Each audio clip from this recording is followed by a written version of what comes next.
I'm busy playing. It was my Conquering move. evil. So we have Lee Reynolds is still with us, Yes. thankfully. And we're going to talk a little bit about the Danny Wooten situation. Yes. And you were actually his superior officer, I understand. Danny's alleged, we want to remind people, Danny Wooten is alleged to have embezzled $6.5 million and funneled into his church. Little chump change. But, Yeah. it was for a good reason, allegedly. The embezzlement was for a good reason, right, if it went to his church? So tell us a little bit about your experiences.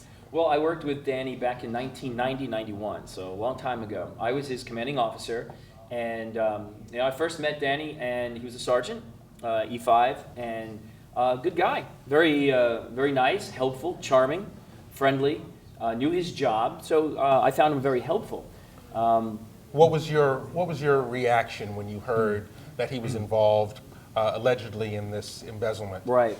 I saw it on the TV news, and you know what? I was not surprised because. Well, that's interesting. Yeah. When you hear that someone is being accused of stealing $6.5 million and you're not surprised, why? Yeah. Well, as I got to know Sergeant Wooten at the time, the creditors were after him. Apparently, he was deep in debt. He wasn't paying for his bills.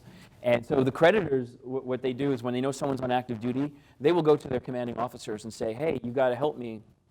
Now, we're under no official obligation to do that, but we try to because it affects morale. It affects this person's ability. I've heard that That's right. when soldiers owe child support, that child support gets anything. paid. They get The in a Army- car accident. Well, they will. They're That's a little bit arrested different. For That's 502, illegal. they pluck you up and bring Right. you back to the base, right?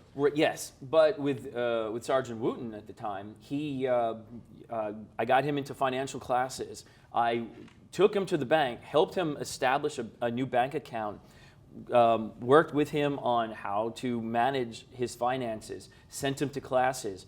But he was getting deeper and deeper in debt. He wasn't doing the things he was being directed to do. My hands were tied on what I could do with him. He became very defensive and became very insubordinate. And I had to issue to him, at least on 2 occasions, what we call non-judicial punishment, an Article 15. And he got very, very insubordinate with me. Something, it took me by surprise the way he was acting.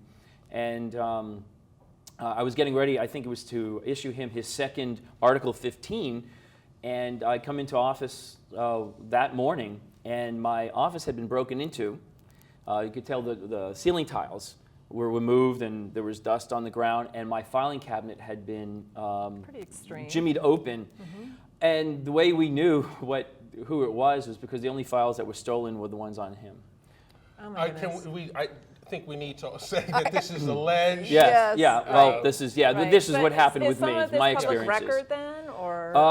Yeah, I guess in you'd have his to go jacket back for the to the military? military. This was 1990-91 time frame when all this occurred. So Yeah. he wound up really becoming more sophisticated at handling funds. And what position did he have with the city? He was in public works. Yeah. My question is someone who clearly can't manage money when they're in the military, how do they move up the chain in the civil world Right. to managing millions and millions of dollars? And I guess the other thing too, allegedly in this situation, this took many years for him to Right. supposedly maneuver some of these monies around. So why somebody It was- I stays think it was a around? 10-year too. Thousands process. a year, though. Why 10 somebody years. hangs around for that long too to kind of, well, I guess it was allegedly going to Right. his church over periods of 2 time. churches, I believe, the money was being allegedly funneled to.